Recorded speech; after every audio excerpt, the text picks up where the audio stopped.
Okay, I had a request about how I would handle mowing a bi-weekly yard, and the answer is I don't mow bi-weekly anymore.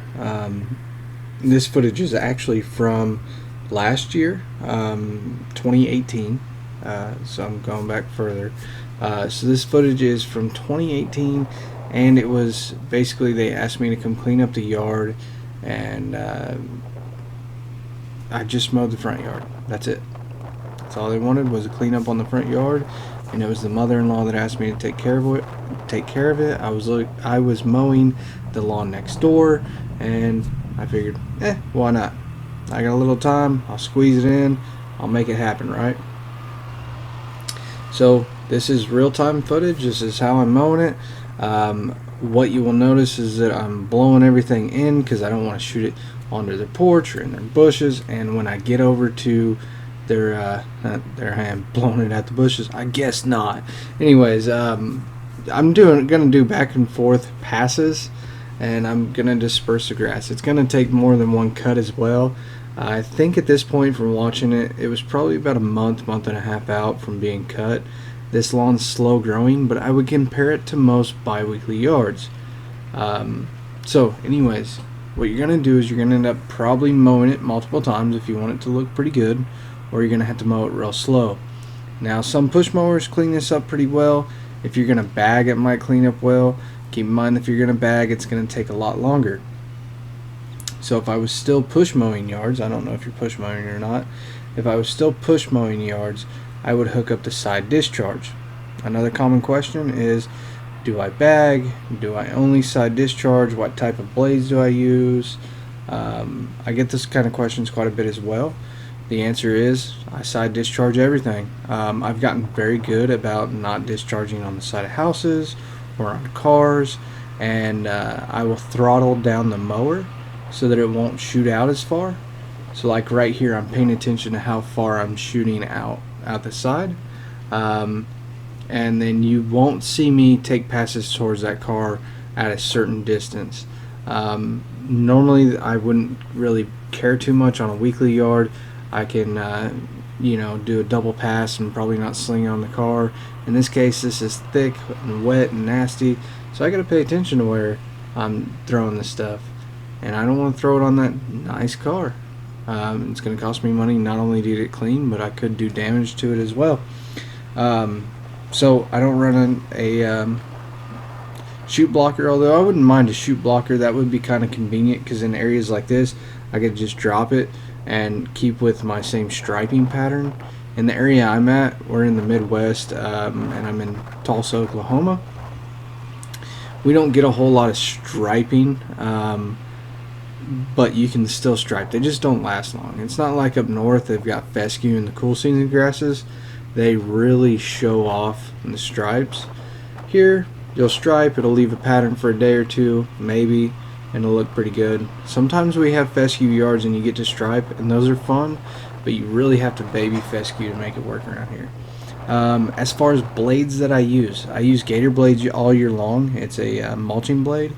It's just what I find to my liking. I use the same blade, so I only have to buy one type of blade. I've got like 5 sets of blades for this mower, and I rotate through them all the time. So I don't want to say that I sharpen every day. I try to, especially during the spring when it's raining a lot, because your blades are going to go dull when you've got a lot of wet grass or a thick and tall grass. And so since all my lawns are weekly, the only time I'm dealing with cutting off a lot of grass is either if I fall behind or in the spring when it's real wet, and it's growing real fast. Everything's coming back and it's growing real quick. The other time it would be when the seeds go to bolt. Bolting is when the plants bolt. It's them going to seed. And so if you look at the curb line here by the car real fast, that's crabgrass, okay? And when it bolts, and there's probably some Bermuda and other stuff in there, but the main thing is you'll see grass sticking up that has shoots like that, right? And during the middle of the summer, towards the end of the season, the later part of the season, when the grass is still growing, all the crabgrass will start bolting, and you'll notice that even on yards where it's not really grown a lot, you'll have to double cut.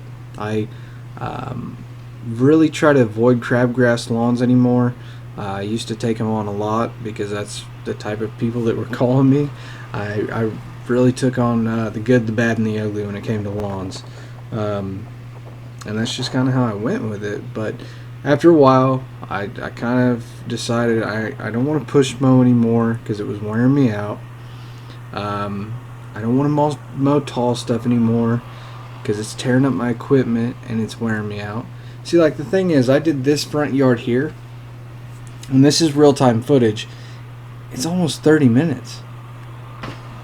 Okay, so just to put that in perspective, I have 3 weekly lawns that are right beside this. Okay, I have the corner lot, another corner lot that's right across catty corner, and then I have a medium-sized property like this one. They're all 3 together, and all 3 of them, the 2 larger properties and the other one, I can knock out in just under an hour. Okay, and this front yard took me 30 minutes. So here's the thing: if you were push mowing it, it's going to take a lot longer. You're going to have to do a double pass with the push mower. So like right here, this grass is real thick and nasty, and to make it look decent, I have to do a double pass. The other thing you need to think about, because like if you look over here where my wheel's going right now, I'm mowing over that because it's leaving stragglers. So you can see it looks like windrows, but it's actually the straggler grass sticking up. So you're going to have to give that double passes. But here's the next thing: all this grass coming onto the driveway takes a lot of time blowing off. It doesn't seem like much, but when you're mowing weekly, you're shaving off a real fine amount. So it's almost dust on the driveways. So you can really just almost run across this stuff. You know, you're mowing at your highest speed and not having to double cut. You're edging at your highest speed and not having to touch up a whole lot, and blowing off real fast. So my honest suggestion to anybody in the business, if you're young in the business, and by that I mean your company's not very well established, shoot for doing weekly properties as soon as possible, and try to get rid of the bi-weeklies, and try to get rid of 10-day schedules and things like that. Now, in the very beginning, or if you are in a rural area, you may have to have that type of scheduling, because say in a rural area, they may not have the expendable income for every week. And you know, I mean, there's some affluent rural areas, but most of the time, from my experience, a rural area is going to be an area where it's kind of an impoverished. I grew up in an area similar to that, and now the town I grew up in, I could probably get some weekly clients, and there was enough population there that I could have a good schedule. But you know, not like I have in Tulsa. In Tulsa, we're a pretty large metro area. I can get a decent amount of weekly yards. So if you're in a small town, say like 3,000, but there's a town beside you that's got, say, 50 or 60,000 or 30,000, that's your target market, not your town with 30,000 people in it. Now, if you're in a town with 20,000, you could probably run a lawn care decent off that. And I mean, you can run a lawn care just about anywhere you want. I'm pretty surprised at some of the places I see people mowing. Alright, yard's mowed, still have to weed eat. I'm gonna go ahead and clean up these limbs, and then we'll do some weed eating. So if you started a lawn care business, or you're wanting to start a lawn care business and you're a smaller area, I don't want to scare you off. You could have a very successful business, but keep in mind that if you don't have a huge clientele base, you probably won't become a huge company, so you have to keep it realistic, and you may have to expand in other areas that have the financial backing to support you. What's up, cat? Oh, alright, so what I'm doing here is I'm using a tarp to pick up the sticks. Anytime I have a bunch of sticks, that's kind of how I do it. It just makes it easy to move the stuff. And as far as mowing the grass, you know, we talked about tall and thick and stuff like that, and I was asked how I go about doing it. The answer is I always side discharge. If it's real tall and I'm push mowing, side discharge, do one pass inward away from the fence to where you're shooting it into the yard, and then do the rest of the passes pointing out. And the reason being is you're not going to bog down the mower as much. And I'm assuming that the grass is, you're cutting off 6 inches or more in that scenario. So with a push mower, kicking it outward and doing circles is generally the best way to do it. You can do straight up and down passes like you're going to stripe, but just keep in mind that it's going to take a lot longer. You can mulch as well. When I first started my lawn business, I thought mulching was great. I'm going to do that on every property, and I thought that was the way you were supposed to do it because I really didn't know anything about lawn care. So I kept my mulch chute on all the time on my mower. It was a little itty bitty Troy built, and I kept the side discharge on, right, or the mulch chute, and it just made everything take a real long time. The mower bogged up all the time. If I didn't use that mulching kit, I was bagging it and I was hauling away the grass. And you kind of have to do that to make it look good on some properties, especially if you're push mowing. So like with the big mower, I can mow over a property real fast and disperse the grass clumps so that it doesn't look bad. And then at that point, I will actually use a blower to blow off the grass at the end. And once I've done that step, you can't see grass clippings really. So you can really polish up a lawn that's real tall, but it's not good for it to cut off more than a third of the blade. So, you know, like I said, weekly for me is the best thing to do. This is a lot of crabgrass right here. Also, my client's yard is across the chain link fence there, and I bet they were really happy to see me clean that up. So like I said, this was 2018, 2019. This yard was only cut once. I don't know how they get away with it, but yeah, they do, and I'm sure there's a lot of complaining, but it wasn't cut until the city came and cut it. I was really surprised. I don't ever see that in the area that I'm at. So even like the abandoned houses are taken care of. You know, they're all property management companies coming in. That's an option too. If you're starting out, you can do the property management things. I hear some people having success with that. I can't imagine going and cutting a yard for $20-$25. But yeah, here's another thing. When you're weed eating, you want to weed eat so that you're not eating a bunch of grass all at once, but you're, oh, there you go, smack some stuff off the fence while I'm at it. But like going down this chain link, you know, you'll want to do things like, well, I'm doing some crazy stuff right now. Got to clean up that fence. Just as you weed eat, you're going through this thick stuff, you're weed eating with so like the tip of your string. Don't jump all the way into the head. You're using the outer, say, 1.5 to 2 inches, and you're gonna shoot it and kind of in a sweeping pattern and let it kick out in almost like windrow type patches. So you see how I'm going here? I'm shooting a couple inches at a time, and you know, if you go into too much at one time, you'll bog it down. Now I don't use a shield on my weed eater.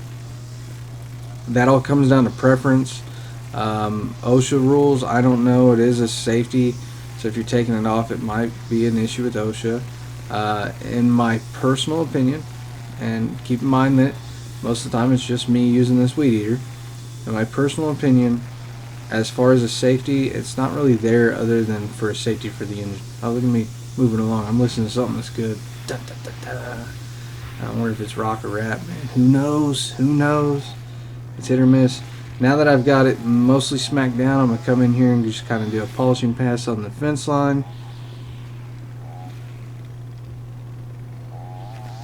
Maybe. Maybe I do. Alright, so I'm just kind of cleaning it up there on the bottom of the fence line and just smacking it down. Keep in mind, I got stopped in the middle of mowing the other one, so I'm going to come back and all the stuff growing on the fence there, Since I was able to get it on this side, I'm probably going to get it on the other side when I'm over in the other yard. Alright.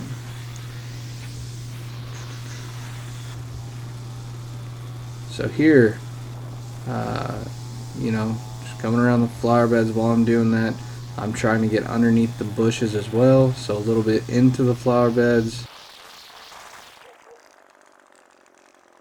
So at this point, I'm going to go ahead and clean up these edges, and finishing out the rest of the weeding in this section. It looks a little bit high here, so I probably cut the lawn high because it hasn't been cut in quite a while.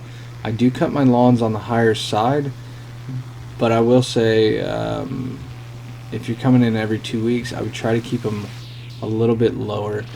If you go real low though, here's the thing. If you go real low, you'll put the grass in shock and it'll actually jump up real fast trying to save itself, thinking it's going to die. It's weird, some plants are different. Now, it all comes down to the grass too. So, like, certain grasses, you cut them lower and it'll help burn them out and keep low. Bermudas do good pretty low, they do good high. I personally, like I said, like to cut my lawns a little bit on the higher side, and alright, I get you, bud. And then I kind of work up as I go. So when it gets into the hotter stages of the year, I bump my heights a little more, and that'll keep the lawn from burning out. Not always, but it's pretty rare that I have a lawn burn out on me. So, that's just something that I do because it's no fun losing a lawn, especially a biweekly lawn, because then you're in the situation where it goes dormant because you cut a bunch off, and it's costing you a lot of money. I've also had several clients. It's most common with the older generation that like you cut lower, and that's kind of like how they did it back in the day. Didn't matter what type of grass, they always cut it real low. And I imagine it's because they didn't have a lot of nice turf grasses. It was probably mostly whatever native weeds were in the lawn. So if you cut it low and you stayed up on it, it stayed real low, and sometimes that looks sharp. It'll kill off the lawn. I don't like it. You ever walk across the lawn and it kind of hurts your feet? That happens a lot when it's low.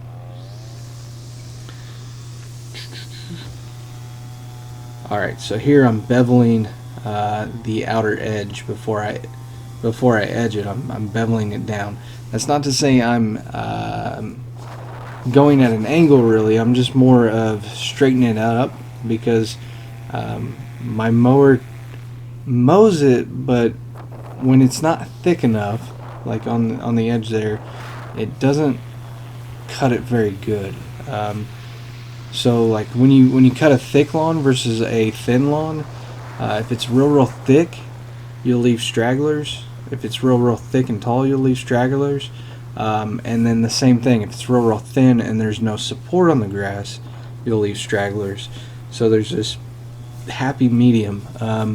Anytime you have crabgrass, you're bound to have stragglers, and you're probably going to have to mow it a few times. Crabgrass is one of my least favorite grasses. I absolutely refuse to cut crabgrass bi-weekly, because I used to cut it bi-weekly all the time. Here's how it was. In 2018, I started transitioning to weekly, and I ended the season with about 3 or 4 people left that were bi-weekly. And then 2019, if you were bi-weekly, you weren't on my schedule. But before 2018, I had, I would say, maybe 3 weeklies, and the rest were every 2 weeks. You have to mow a lot more lawns to make the same income. You have to work a lot harder for that income because they take longer, and it's just more work mowing a bi-weekly. Weeklies you fly across. It's easier on you, it's easier on your equipment. It's just all around a lot better. Now, when it comes to the time period where you want to quit doing bi-weeklies, here's what you need to know. If you do the math, you can lose 50% of those biweekly lawns and still make the same revenue, okay? Because you're going to be charging the rest of the 50% that stayed on with you, you're going to be charging them double. Now, I don't mean double per service, but you're going to be charging double because you're going to have more visits to their property. Just because you go bi-weekly, I would not lower my price and say, well, because for me, what was going on is when I was bidding lawns, I was giving them a weekly price and then saying, yeah, you can have it weekly or bi-weekly, because I was real insecure. And, they'd ask, do you come every 2 weeks? Well, really, I was giving them a weekly price. They said, yeah, and maybe I'd charge $5 more. That's not enough of an incentive for them to want to go weekly. Just say, for me, how I do it now, if I was going to do bi-weekly, I would charge 50% higher than a weekly, because you've got more growth. It takes a lot more time. Man, this edge was bad. But as far as what I would charge, or how I do it now, is I tell them that I'm only weekly. That's how I do it. When it comes up, are you bi-weekly? No, I'm only weekly. I don't want to cut every 2 weeks. And the amazing thing is, if you pretend that bi-weekly is not a thing, you don't have to do them. They don't want it anymore. And I say, I'll, if they ask about bi-weekly, just tell them no, I don't offer it. And if they don't bring it up, you don't bring it up either. You come every week. It's your company. Set your standards to how you do stuff, or whatever. So I've got a little bit of stragglers from blowing off the edge here, but I don't know. I don't think that's too bad. I'll say that looks pretty decent. It was about 1.5 feet, 2 feet high. Not too bad. When you're blowing off here, so I blew some out in the street, I'm going to go back and I'm going to blow that stuff onto the lawn. And anytime I get stuff on cars, as far as like dust settling, I always blow that stuff off as well. And then you've seen how I mow. I blow away from the vehicle as much as possible so that I'm never getting stuff on the vehicles. It has happened before. Everybody's made that mistake. If it happens to you, it is what it is. Be honest. Pay for a car wash or whatever you got to do. Try to avoid it, because if it's, say you hit a stick or a rock and it slams into the car, that's a problem. Now over here to my right, if you look at the turf, it's not in the greatest condition. It's not going to happen. That's another thing, is you don't make, I'll pick up that bottle in a minute. It's one of those things I do that stuff last. You don't make bi-weekly lawns look like weekly. You can absolutely do it. I've done it a lot. But you need to lower your standards, and you need to speak with the client and let them know to have realistic expectations. If your lawn gets to be about 1 foot high, which I'm going to tell you right now was not uncommon when I have bi-weekly lawns. If your lawn gets to be about 1 foot high, if you didn't see that, rewind that a little bit. When I blow on the fence, you'll notice that I'm blowing about 1 foot high. It'll kick it away, and then I can get behind this stuff. Great technique. I do that with front doors and patios and everything else. But communicate with them and make sure they understand that when it's high, it's not going to look like their neighbor's lawn that gets it cut every week. It's a really common thing for people that want it every 2 weeks to have it look like the person that's paying to have it done every week. Hey, look, if you've got a Honda, it's not going to look like a Lexus. The price tag is just too different on that. I figured I'd tape that for you. But I'm going to go ahead and finish weed eating this one and get on to the next one. I've got like 6 more after this. So, it is 4:18. Gotta get moving.